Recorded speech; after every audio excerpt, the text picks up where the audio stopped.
Okay guys, we're back. I did say I would look for the What's Next panel for World of Warcraft to delve in a bit more into the War Within, so let's get into this. See what we have.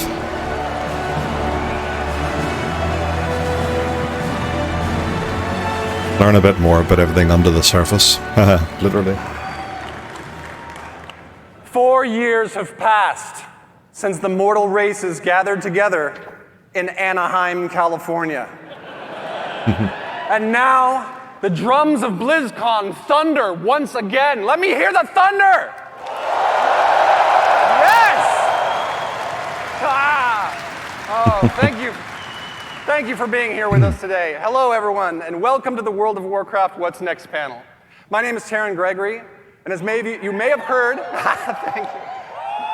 As you may have heard from Chris during the opening ceremonies, we are at the dawn of a new era of Warcraft. The World Soul Saga, a story that will play out over the next 3 expansions and will take us on an adventure in World of Warcraft like we've never experienced before. Looks This cool. saga kicks The off whole thing, with the War logo and all Within. looks cool. In this first chapter, our heroes will be called on an expedition to the subterranean depths of Azeroth, revealing a new world full of mystery, wonder, and darkness. There we will confront the shadows below and face new challenges on the battlefield, as well as in ourselves. So what is next?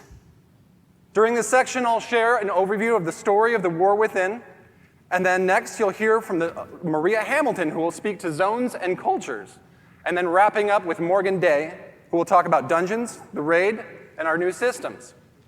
Let's dig in. In our cinematic review, do this. Did you guys enjoy the cinematic? Very good cinematic, yeah. It was interesting to see how Anduin's coping with this and trying to get Big shout out to the over it cinematic all, team so for their work on that. It's just incredible yeah. work.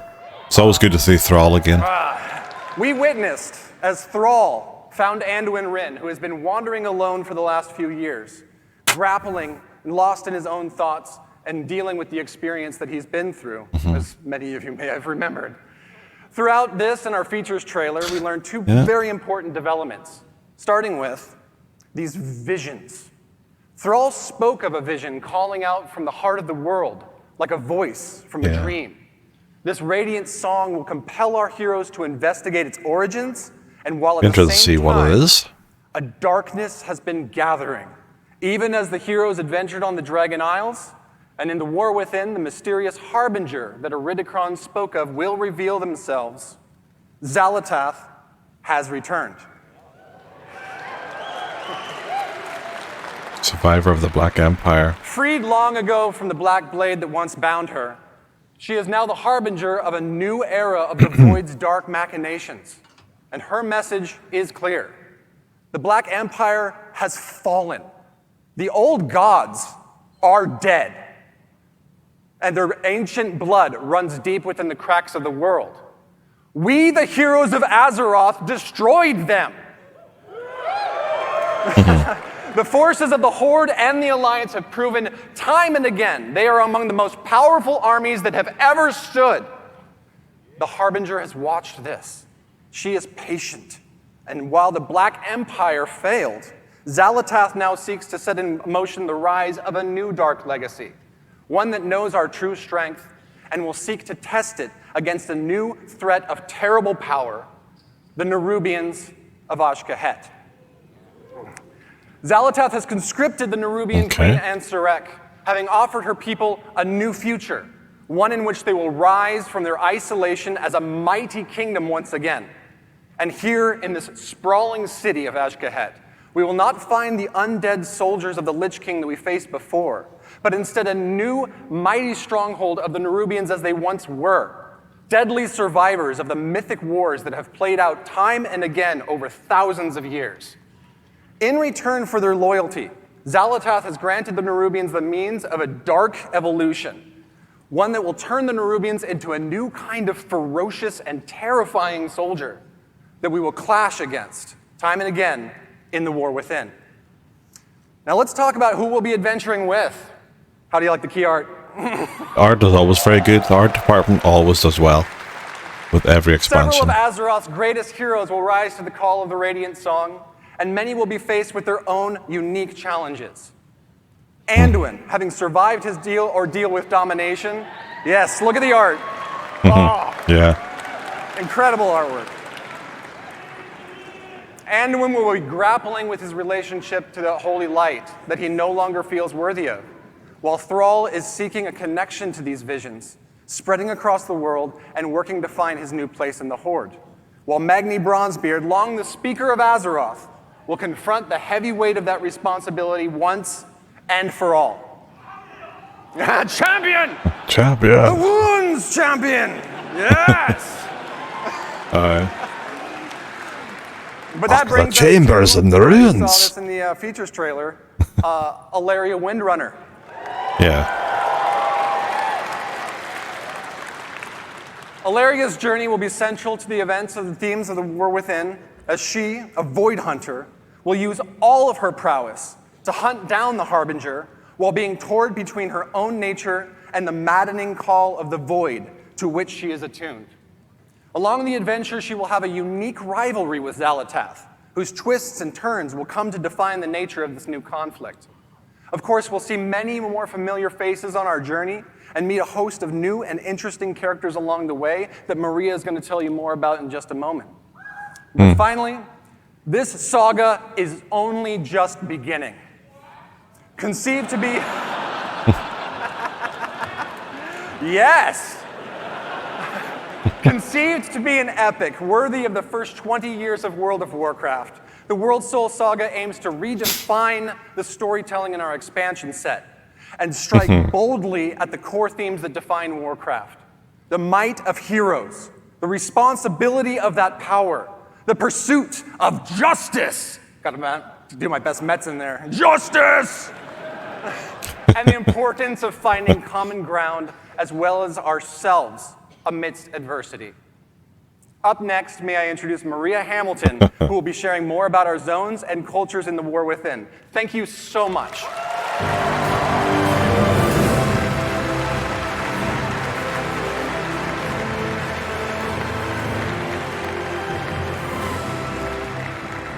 Hello, BlizzCon. Wow, I am so excited to be here and delighted to represent our team and tell you about the places that we will explore and the cultures we will encounter in the War Within.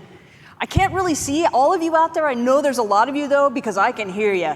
And I hope to hear lots of oohs and ahs when you see some of this cool art I've got to show you.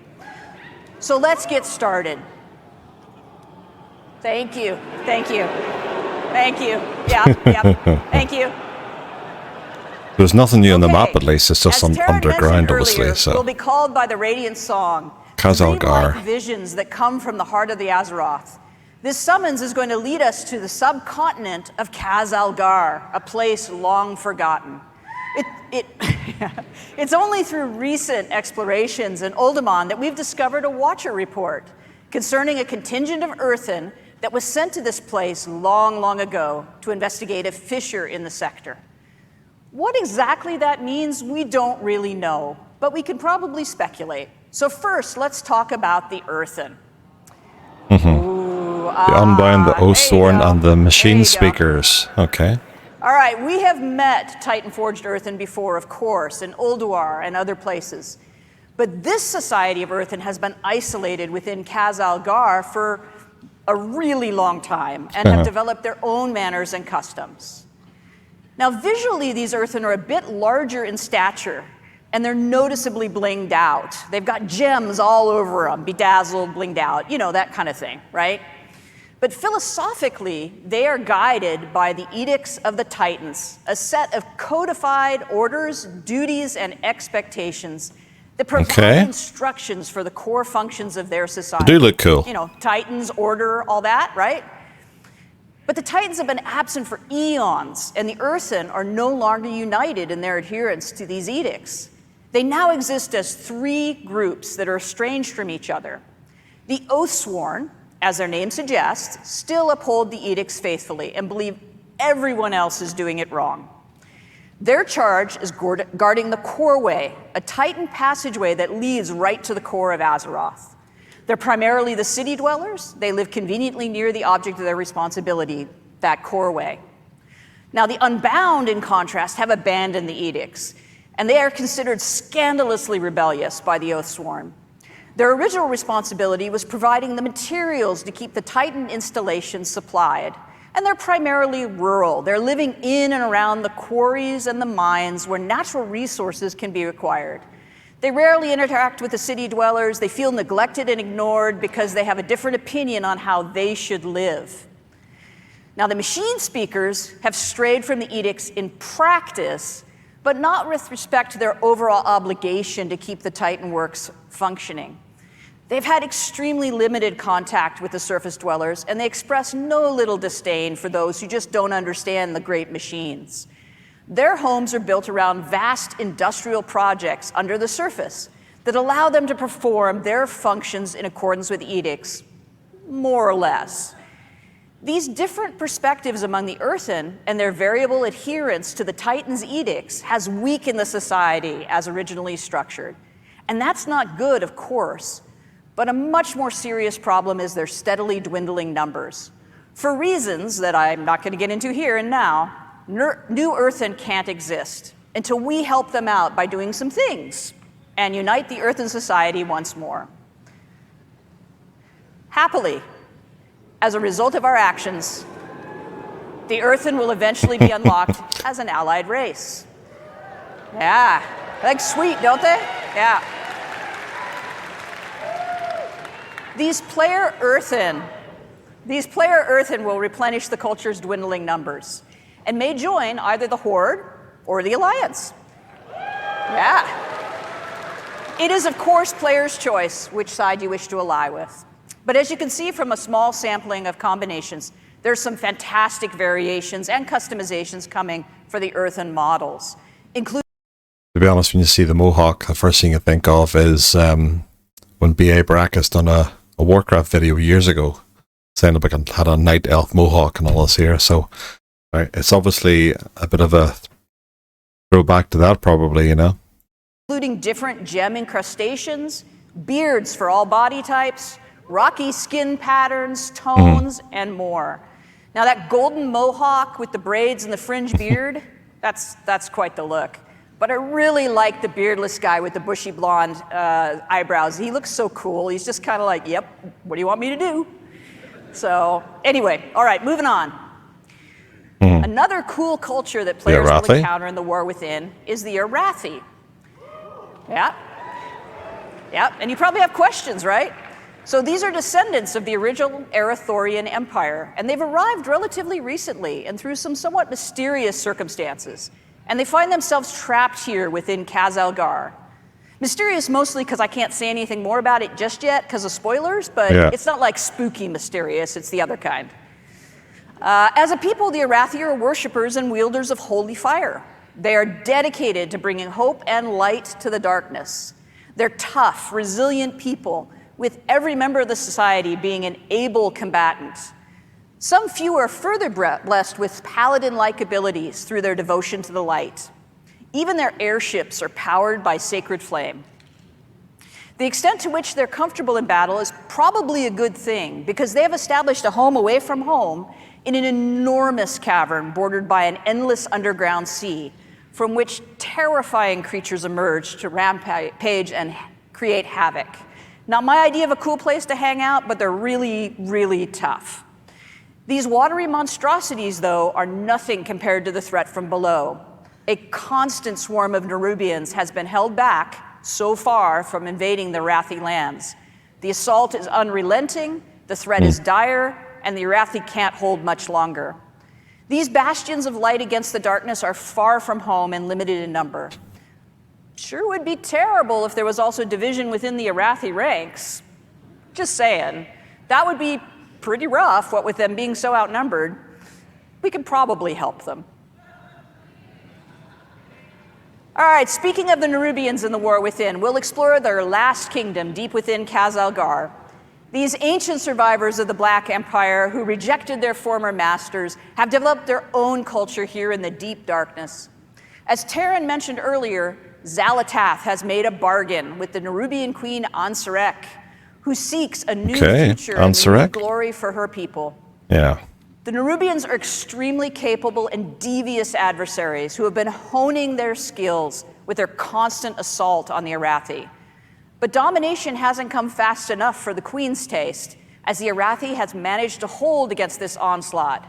So this deal with the Harbinger has included some assistance for her troops. Through some dark alchemical process, Xal'atath has provided the knowledge required to evolve chosen Nerubians into paragons of their race, enhancing their viciousness. And Queen Ansarek has embraced these modifications with enthusiasm and eagerly offered her army to achieve the Harbinger's schemes. It appears to be a win-win situation. But not all Nerubians share their sovereign's enthusiasm for change and her embrace of Xal'atath. Shadowy figures with far too many limbs maneuver against the Harbinger's plans in opposition to the Queen's desire. As you might expect, any foray into this Nerubian kingdom introduces us to a variety of citizens, the artwork is amazing, including some forms we've never encountered before. Here's a layout of some of the Nerubian models that are completed and also some that are in progress, as well as scale reference for goblins and humans to just get a sense of size. In addition to the Nerubian citizens, there are also domesticated insects who serve the kingdom as beasts of burden and pets. The team is hard at work building out the full range of carapaces, carapae, I don't know, whichever, skittering legs, grabby arms, piercing spiky bits, and creepy eyes for you to enjoy, I guess. All right, let's talk about our zones. The surface of Khazalgar is our first zone, called the Isle of Dorn. This is the home of some the nice role play there. Dwellers, as well as other doors coming to see them. Flowering plant life and generous waterways provide nourishment for animals in this maybe a good market paradise. or two could be there. An important facet of earthen society is Cinderbrew mead. This volatile substance is manufactured from molten honey produced by enormous fiery bees. Their home groves are a remarkable sight, as the hearts of the trees themselves glow with lava-like fluid. Harvesting is always an exciting time, as the ferocious creatures are understandably protective of their hives. Now, the roosts at Storm Watch are wreathed with lightning and fierce winds. These wild elemental rooks may choose to serve a member of the Oathsworn, who, if so blessed, becomes a Storm Rider, one of the guardian warriors of the earthen people. The Unbound deal with hostile creatures from time to time, but for their most part, the existence is fairly relatively peaceful, fairly sort of. Those look cool, like, yeah. Their comfortable homes are often situated near the places where they once labored as adherents to the edicts. Those sites are now in disrepair, and in some cases, the lair of other creatures. Of course, the Isle of Dorn boasts a great walled city where the Oathsworn live and serve the edicts of the Titans. The city of Dornagal is the location of many important civic buildings, markets, traders, and crafters. And it's here that a traveler will find the expected amenities of a capital city, as well as the Titan Causeway, the defense of which is the Oathsworn's primary charge. Now, beneath the surface of the Isle of Dorn lies our second zone, the Ringing Deeps. As the name suggests, it is here that the Earthen are engaged in their work in accordance with the edicts. In these industrial areas of this cavernous space are huge, complicated machines, lava-heated foundries and forges, and waterworks, both to cool and to power huge machinery.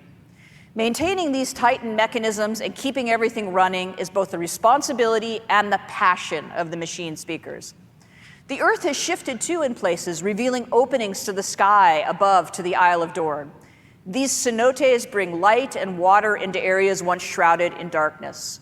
Abundant greenery, flowers, and creatures that do not typically dwell in caverns may be found in these idyllic spots. It was really important to us as developers that we delivered the fantasy of the hard-working industry, but still had some break-up areas of natural beauty that don't feel like dark, constrained tunnels. Now, as the machine speaker population has dropped, they've had increasing difficulties with kobold incursions. And indeed, the kobolds have taken over the mines, the work areas. They've even built a city of their own. Unexpectedly, the kobolds are actually becoming a force to be reckoned with. And that'll be a dungeon on a raid. Their leader, the Candle King. You knew it had to be a candle. Candle King? No take candle. No take candle. With the passage of time, the Earthen have diminished both in number and in the knowledge required to perform the various routines to tune and repair the processes. The old ways have been forgotten, and new creative methods must be employed if the edicts are to be obeyed. So they're kind of making it up as they go along. From the Ringing Deeps, we descend further into Khazal-Gar to reach Hollowfall, a vast hollow area in the earth, bordered by an endless underground sea. This tenuous foothold under the bright light of an enormous crystal has allowed the Arathi to survive. That's the sword, isn't it? That's the end of the sword. To travel to high plateaus and establish docks, light towers, villages, and even a priory. From their capital of Mereldar, these trapped people strive to keep hope alive and spread the light, while engaged in a near constant battle with the Nerubians at their borders. The open spaces, the bright light, and the greenery are intended to feel as though we're on the surface, somehow, rather than in this sort of strange hollow within Azeroth. The crystal provides brilliant light, warmth, and growth for vegetation. You may notice that all the blooming plants have opened their blossoms toward the light and seem to be reaching in that direction whenever they're in Hollowfall. Unfortunately, the crystal sun has been changing in recent years. Where once the light was steady and reliable, it now fades without warning, plunging the Arathi into darkness, save where they have built light towers and maintained their holy flame beacons. In the absence of this light, the dangerous Kobis and other fierce creatures emerge from the sea to rampage. As the Arathi are barely holding back the Nerubians, these unpredictable episodes are incredibly demoralizing and deadly. Happily, the light has always returned to the crystal. So far. And at the deepest descent in the war within, we reach the zone of Azj-Kahet. That almost rhymes. Anyway, the Nerubian city of Threads has been built on the ruins of itself, over and over and over again. As areas decay and crumble, a new district is built upon its ruins, and as a result, the city climbs ever higher. Those Nerubians favored by the queen, or possessing enormous wealth, or both, command the greatest views and live in the highest places over these swarming masses of the many districts. The Burrows is the home of the scavengers, the forgotten, deep in the decay and the filth. The Umbral Bazaar is a trading hub of fine silks, fascinating alchemical discoveries, and other exotic and hard-to-find goods. The Skeins are the home of the lore keepers and scholars who toil to maintain the history of their people and research myths and legends of Azeroth. There are many other districts and less than savory neighborhoods, both well-known and secret, that the careful adventurer could discover, should they risk life and limb to do so. But the key to such exploration is fitting in among the Nerubians and being accepted, an enterprise best accomplished through skill in the use of pheromones and considerable bravery. The zone of Azj-Kahet features areas of spectacular dark beauty that are inhabited by these creatures that have found a way to live among the Nerubians without being deemed a threat, found to be particularly tasty to consume, or just too much fun to torment. The mobilization of forces to assault the Arathi while also providing military might to achieve Xal'atath's schemes has stirred up all sorts of inhabitants of the darkness. And deep within the city itself, the Nerubians are gathering an odd substance, the black blood of the old gods, for some unknown purpose. But I'm sure that's fine. Yeah. And now I'd like to talk a little bit about our zone flow. As I mentioned, awesome, huh? Oh, you mean to go down to each zone without, like, a cutscene or we travel from loading the screen? Isle of Dorn into the Ringing Deeps, cool. into Hollowfall, and then into Azj-Kahet. In the War Within, all of our zones are connected all together using the airlock technology that we developed for Zarelek Cavern, allowing for this seamless descent from the Isle of Dorn all the way to Azj-Kahet. That was video I just captured last week of the transition between the Ringing Deeps and Hollowfall. As you can see, we built for dynamic flight, and we were able to flow directly between the zones without the load screen. There is some seriously amazing swoopy goodness to be had moving across these zones and through these spaces. It feels so cool to burst out of a really tight area and into just a huge drop like that. It's so exhilarating. Now, this blobby map that I've got up here was an early attempt during development of our zone flow to try to figure out how we would stack these zones together and achieve the relationship between their geography and geometry that made sense and felt great to traverse. We ended up with something slightly different than this, but this is pretty representative to explain what the world builders were thinking about when they planned these spaces out. Yeah. It was really important to our design that while 3 of the 4 zones are technically underground, they didn't feel that way, and that they were distinctly different from one another. We pursued that goal by introducing the natural cenotes in the ringing deeps and leaning into the fantasy of the classic underground foundry and industrial workspaces. So even in the zone that felt the tightest, there's places that look as though they're actually on the surface. And within Hollowfall, we created a massive hollow space in a cavern so vast it feels like an exterior, with a huge artificial sun in the form of a gigantic crystal. And in Aj-Kahet, we leaned hard into traditional Nerubian architecture with hanging nests and huge palaces built all over a decaying city that just falls away into the depths. And that is the last bit of eye candy I have for you today. I hope you enjoyed this peek at what we've got in development. It's been very good development so far, yeah. Very good.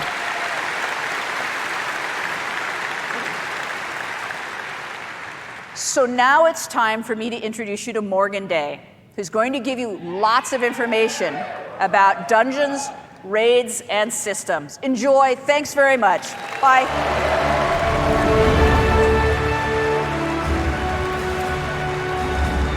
Let's skip forward a wee bit. I'm not too worried about the dungeons just yet. But I know they will be decent to go through because we've seen everything that that can be what we're going through now with all the Nerubians not there, so there will be plenty. Oh, look there, you'll be able to see highlights of a map of one of them. Have a look at this. So for this next one, we don't normally show things this early, but I thought it'd be cool to share. On the left there, you can kind of see the top-down view of the raid, and on the right, it's more pretty like big, a side isn't it? cutout. So we like to work on all of our dungeons and raids when they still look like this. Boss, 3 bosses and then the main boss. There's more. 1, 2, 3, 4, 5, 6. Okay, there's plenty of bosses there. Game and it's all blocked out. So to step us through the 7 raid really plus quickly, the last one then, 8. Barging through the front door, And all the other ones you'll there. very quickly fall Yeah, and or that's get the side knocked view, into that's one quite of those good. giant pits of that black blood of the old god that you'll hear much more about in Kill Aj-Kahet. that boss there and then head you back up to batter your this way through the sanctum. harvest pits, and then finally traverse your way back up through the stalactite wing, which is not a final name, I promise, until you finally fight your way into the Queen's inner sanctum, where you'll come face to face with her as the end boss. Cool. So as you can see, this will kind of feel like a winged raid in terms of the vibes, but in I'll have to get a few more of my experience, characters it'll leveled actually up, be quite a bit more linear than well, what you might not be leveled used up, to but for a raid geared up with some wing more vibes. so they can get a lot more of So this done. something that I also think is fun to talk That'll about be really my quick my is, goal for the next lot of with months. all of our dungeons and raids, we like to try to explore like what is the thing that's going to make this space feel really unique, that's going to make it stand out from all the other times that we've built these dungeons and raids. And with this space, we really thought that, you know, given that we have the Nerubian to play with, they've got all these amazing like webs and silken threads that you can kind of traverse the zone through. We thought it'd be really fun to explore verticality as a major element of this raid. So I think that'll be really fun to see what the team comes up with for that. Next up, let's talk about systems.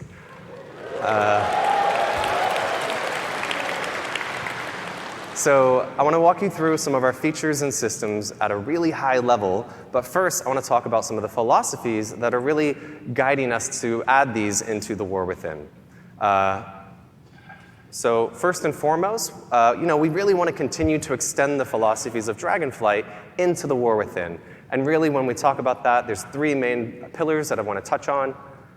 First, we really want to make sure that we're focusing on evergreen features. We want to make sure that we're making World of Warcraft better forever and not focusing on things that we know we're going to have to leave behind as we move into future expansions. Okay, very good. At least we know now what the future holds. Next, we want to make sure that there's something for everyone. So whether you're a hardcore raider, a PvPer, a collector, or apparently like Holly, you just love to play tons of alts and run around the world exploring things, we want to make sure that there's something in War Within that you can really geek out over and that resonates with you. And finally, we want to make sure that we're continuing to build on our philosophy and build on our systems and content with people who play multiple characters in mind. We want to make sure...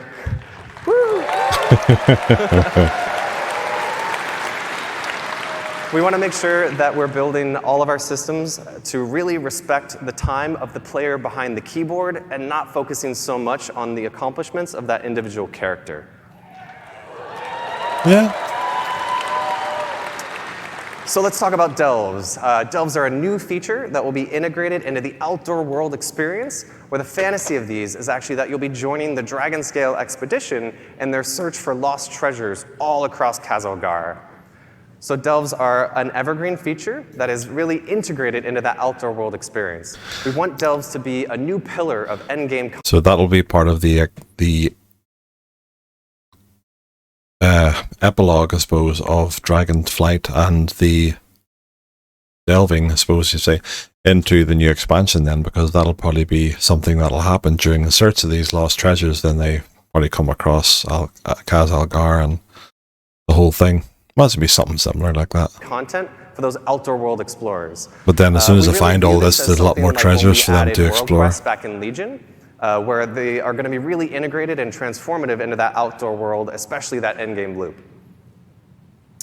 So one of the main reasons I'm stoked about delves is that these will provide an opportunity for us to, give seasonal content and rewards to those outdoor world explorers. So that means things like, rewards that you're used to, like mounts, achievements, titles, but we'll also be adding a outdoor row to the Great Vault with War Within. Okay, very good. So that all of you outdoor world explorers will be able to share in the joy of, rushing to the Great Vault every week to collect your loot. I want to see this here, actually, the hero talents. This would be good. Delves that we'll be launching War Within with. And delves will scale from 1 to 5 players and be role agnostic. Just see this. But just to talk about a couple of those cool features, we'll actually be revisiting the transmog rules of how you acquire those appearances in the War Within. So for all of you who have...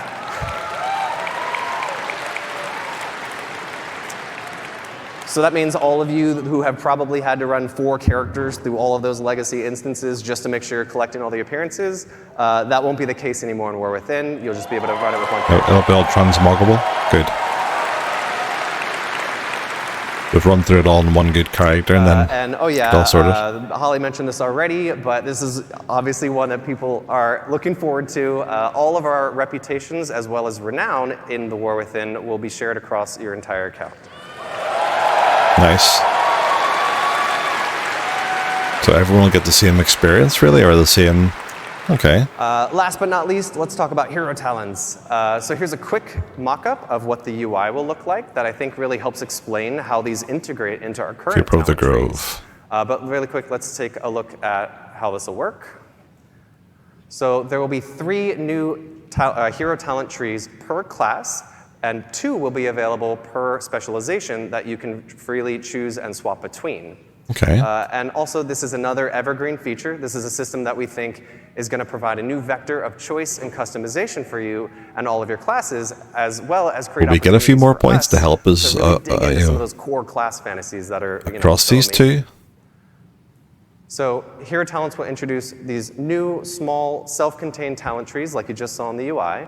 And the way I like to think about it is like, currently we have 2 types of talent points, right? We have class talent points and specialization talent points. And now in the War Within, there'll be a 3rd type called hero talent points. So let's look at a quick example, which hopefully explains it a little bit more. This is a warrior, as you can see. These are the 3 hero talent trees that they'll have available: Mountain Thane, Colossus, and Slayer. And as you can see in the top left, we have Protection, who will be able to choose between Mountain Thane and Colossus. Up on the right, you see Fury. Yep, that's right. Mountain Thane and Slayer are their options. And down at the bottom, Colossus and Slayer are their options. So this is how the majority of our classes are going to look in the War Within. I think mine is a Fury at the minute, my warrior. And so. Demon Hunters, who are a bit special, so theirs will look a little different. So let's take a look at how you'll unlock the system, as well as how it'll feel playing through as you're leveling through the War Within. So the system will automatically unlock at level 71, and it'll just kind of appear in your UI. You'll earn 1 talent point per level as you level from 71 to 80. And there are 10 talent points in total, with several choice nodes along the way. So I like to think of this as being similar to like the Legion artifact, where as you were leveling and progressing, you were making some choices along the way, but ultimately you're going to unlock the whole tree. And also, I want to be very clear here. These are extremely low friction to swap between those choice nodes, as well as to swap between the different hero talent trees. That does be very good. I'm looking forward to that, yeah. So, this should be very analogous to your current talent trees and will follow all the same rules that you used to there. So, at the start of a raid boss, before a Mythic Plus starts, before an arena match kicks off, and anywhere in between. And to wrap us up, I wanted to show off a really quick video of what hero talents look like in action. So this is a warrior, as you can see, pop an avatar, jumping in. And this next one is that same warrior with the Mountain Thane talent tree. As you can see, Stormbolt hits multiple targets. There's a couple cool new V effects, and a lot of other cool stuff going on there as well. That's very cool. Our effects artists will be happy. So yeah, very that good. wraps us up for our What's Next panel. Let me know what you think, guys. I think this is shaping up to be looking really good. And it's good that they're doing that across a few expansions as well.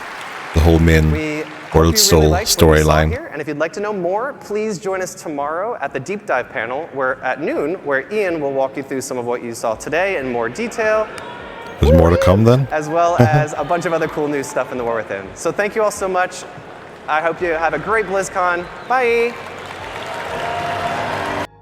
There you are. There's more to unlock, more to look at then. So I'll look at a few more of these over the coming week or two and do more recordings for it then. Perhaps we'll go live at some point as well and look over a few more things on Twitch.